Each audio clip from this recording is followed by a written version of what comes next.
The Virgin Mary in the Kingdom of the Divine Will. Day 7. The Queen of Heaven in the Kingdom of the Divine Will takes the scepter of command, and the Sacrosanct Trinity constitutes her its secretary. The Soul to the Divine Secretary.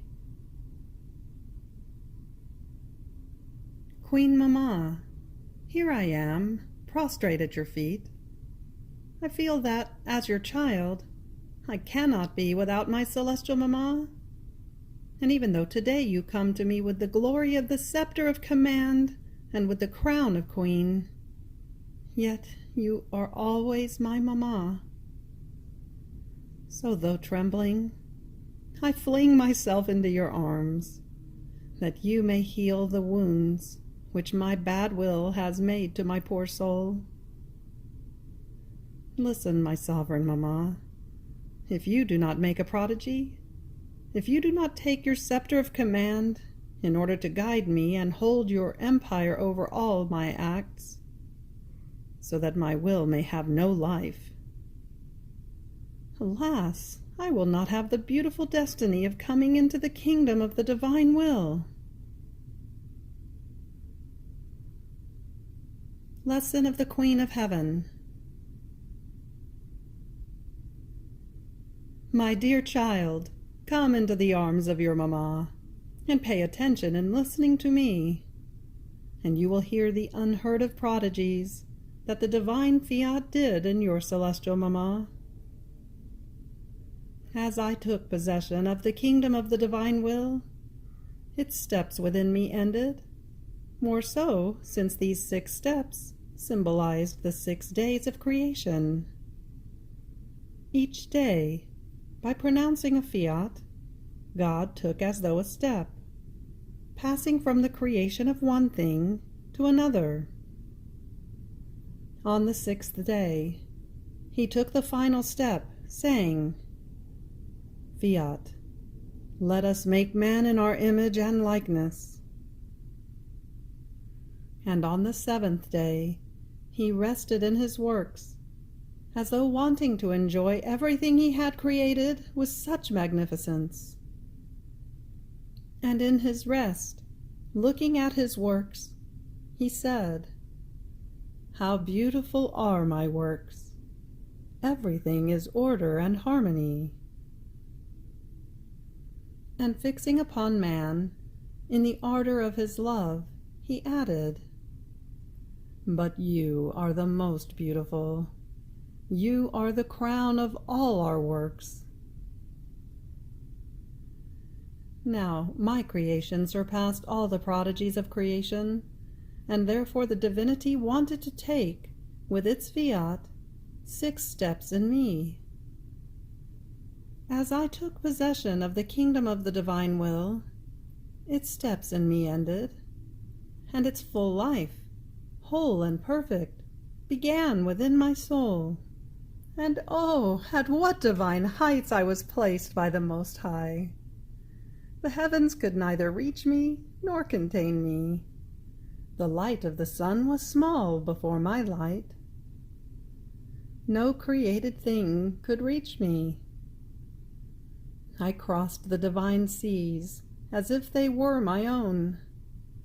My celestial Father, the Son, and the Holy Spirit longed for me to be in their arms, to enjoy their little daughter. And oh, the contentment they felt in feeling that as I loved them, prayed them, and adored their supreme height, my love, my prayer, and adoration came out from within my soul, from the center of the divine will. They felt, coming out of me, waves of divine love, chaste fragrances, unusual joys, which started from within the heaven that their own divine will had formed in my littleness, so much so that they could not stop repeating, "All beautiful, all pure, all holy is our little daughter." Her words are chains that bind us. Her gazes are darts that wound us. Her heartbeats are arrows that, darting through us, make us go into a delirium of love. They felt the power, the strength of their divine will coming out of me, which rendered us inseparable. And they called me our invincible daughter, who will obtain victory even over our divine being. Now listen to me, my child. The Most Holy Trinity, taken by excess of love for me, told me, "Our beloved daughter, our love cannot resist.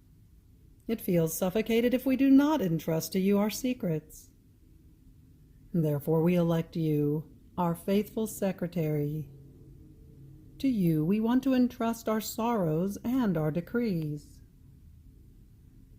At any cost we want to save man. Look how he goes toward the precipice. His rebellious will drags him continuously toward evil.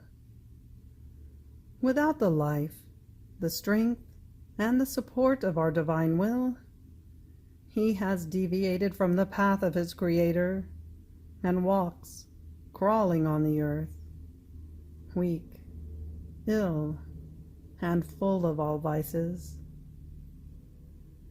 But there are no other ways to save him, nor other ways out, than for the eternal Word to descend, take his guise, his miseries, his sins upon himself, become his brother, conquer him by dint of love and of unheard of pains, and give him so much confidence as to be able to bring him back again into our paternal arms.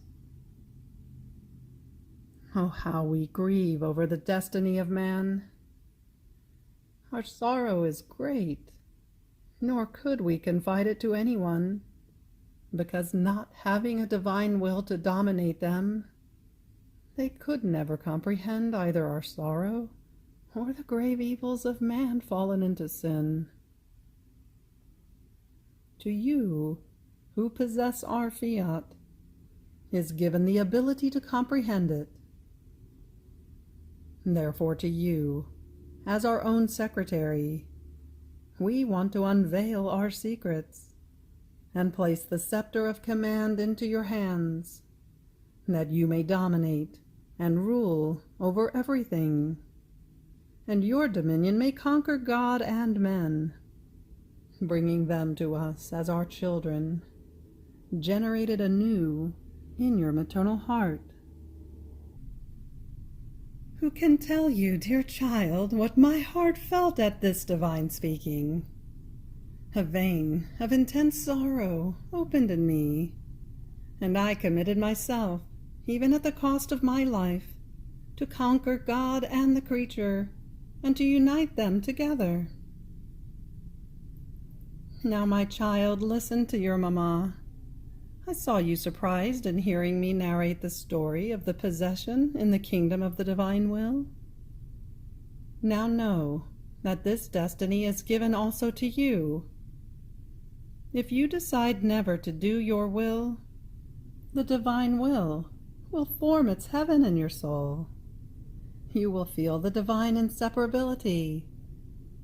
The scepter of command over yourself, over your passions, will be given to you. You will no longer be slave to yourself, because only the human will puts the poor creature into slavery, clips the wings of her love toward the one who created her, and takes away from her the strength, the support, and the confidence to fling herself into the arms of her celestial Father, in such a way that she is unable to know either his secrets or the great love with which he loves her. And therefore she lives like a stranger in the house of her divine Father.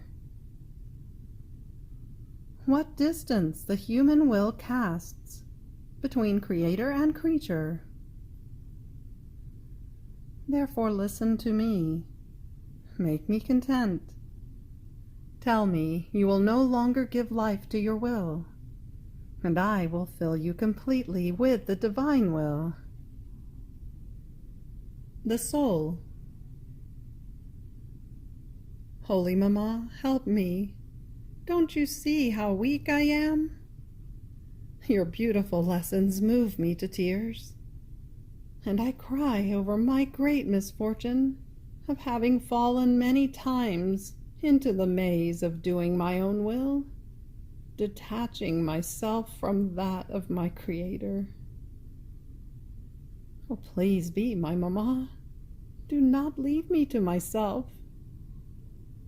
With your power, unite the divine will to mine, enclose me in your maternal heart, in which I will be sure never to do my will. Little sacrifice. Today, to honor me, you will remain under my mantle, to learn to live under my gaze. And reciting 3 Hail Marys to me, you will pray me to make everyone know the divine will. Ejaculatory prayer. Holy Mama, enclose me in your heart, that I may learn from you to live of divine will. You have reached the end of Day 7 of the Virgin Mary in the Kingdom of the Divine Will. Fiat.